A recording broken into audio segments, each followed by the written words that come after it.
Oleh sebab itu, prioritas kita saat ini bukan hanya mengendalikan arus mobilitas orang antar wilayah di dalam negeri, arus mudik yang kemarin sudah kita bicarakan, tapi juga harus bisa mengendalikan mobilitas antar negara yang beresiko membawa imported gases.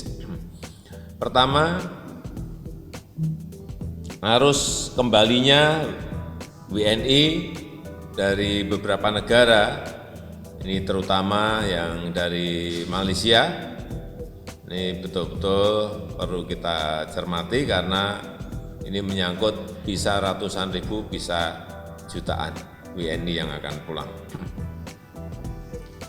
Saya menerima laporan dalam beberapa hari ini, setiap hari ada kurang lebih 3.000 pekerja migran yang kembali dari Malaysia.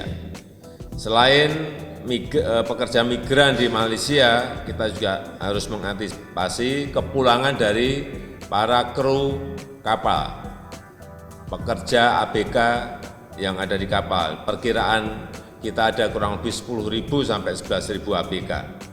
Ini juga perlu disiapkan dan direncanakan tahapan-tahapan untuk men-screening mereka.